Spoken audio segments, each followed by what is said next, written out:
আমার মূল জায়গাটাতে চলে আসি। 19 তারিখের সভাটা সফল করতে, এই সভা এবং এটার সাথে সংশ্লিষ্ট যে দাবিগুলি বিএনপি সামনে নিয়ে এসেছে, এটি এখন শুধু বিএনপির দাবি না, এটি এই দেশের সমস্ত মানুষের দাবি।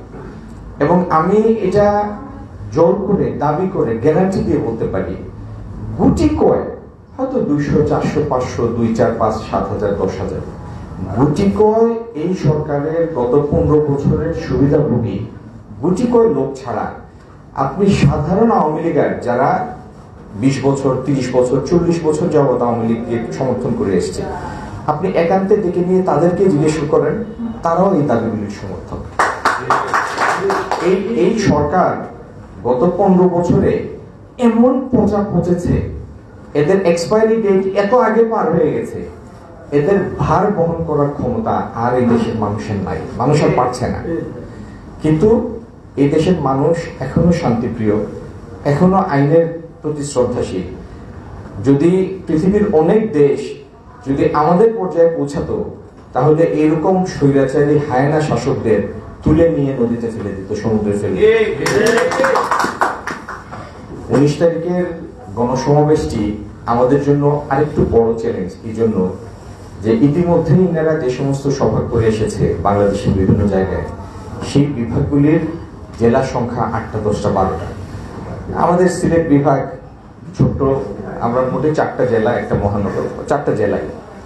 কিন্তু আমাদের অন্যদের সাথে আমাদের আরেকটি বাড়তি ব্যবধান হচ্ছে, এই সিলেটের 4টি জেলা এরা সাংস্কৃতিকভাবে, ভাষাগত দিক দিয়ে বা বিভিন্ন কারণে একটা আলাদা সত্তা এই 4টা জেলার মধ্যে। যেই জন্য মৌলভীবাজার, হবিগঞ্জ, সুনামগঞ্জ প্রত্যেকটা জেলা এবং সিলেটের আমাদের পারস্পরিক আত্মীয়তা আছে। আপনারা একটু, যেহেতু পরিবহন ধর্মঘটের ব্যাপারে আপনাদের কোনো সায় নাই আমরা জানি, এবং গরিষ্ঠ সংখ্যক মালিকেরও কোনো সায় নাই। আমি এই কথাটা আবার শুদ্ধ করে দেই, পরিবহন ধর্মঘট মালিকরা ডাকে না।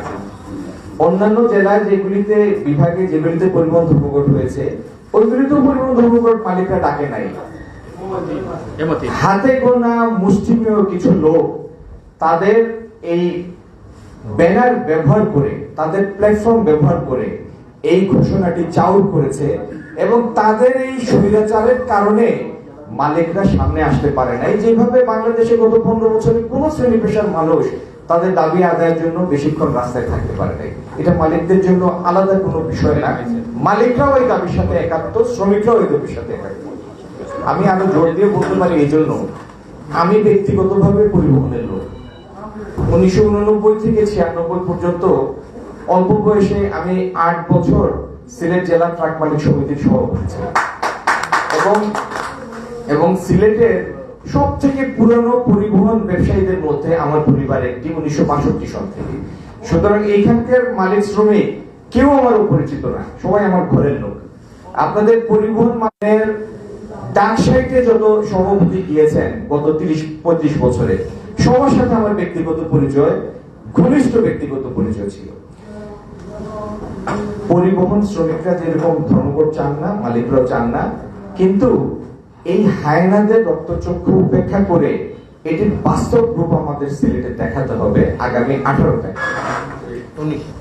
19 তারিখ তো সভা, 18 তারিখ হলো যে সমস্ত থ্রেট আসে, হুমকি আসে, সেগুলি আসে আগের দিনের জন্য। যদি খোদা না খাস্তা কেউ পরিবহন ধর্মঘট ডেকেও বসে, আমি বড় বাস চালাতে পারবো না, ট্রাক চালাতে পারবো না, কিন্তু মিনি বাস পারবো, চালিয়েছি আগে মিনি বাস 2-1 আমরা ইনশাল্লাহ সিলেটের রাস্তায় এই বাস চালাবো, ট্রাক চালাবো। আপনারা আমাদের সাথে থাকবেন। ড্রাইভিং সিটের, যদি স্টিয়ারিং এর পিছনে বসতে পারবো না, যেহেতু ওই ভারী যানবাহন চালানোর লাইসেন্স নাই, কিন্তু বাম দিকে কিছুক্ষণ আপনাদের সঙ্গ দিব রাস্তায় ইনশাল্লাহ। শুনেন, যে কোনো মোড় পরিবর্তন করে অল্প সংখ্যক লোক আপনারা পরিবহন ধর্মঘট ভাঙ্গায় 18 তারিখ নেতৃত্ব, পরিবহন ধর্মঘট ডাকা হয় নাই, হয়তো ডাকার সাহসও পাবে না। আমি সম্ভাব্য পরিস্থিতির কথা বলছি, যদি 18 তারিখ খোদা না খাস্তা কেউ ডেকেও বসে, এই নেতৃত্ব আপনারা দিবেন।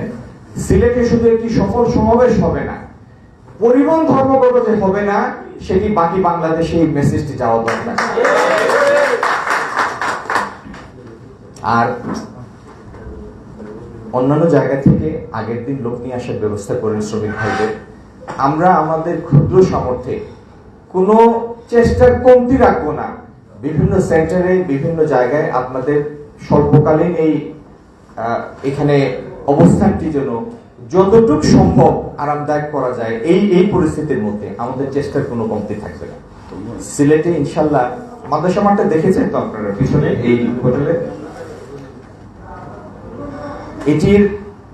এটির আকার হচ্ছে 1.5 লাখ স্কয়ার ফিট। প্রতি 1 বর্গ ফুটে একজন লোক দাঁড়ায়, যদি একটু আরাম করে দাঁড়ায় 1 বর্গ ফুটে একজন, অন্তত 1.5 লাখ লোক এই মাঠে জায়গা হয়।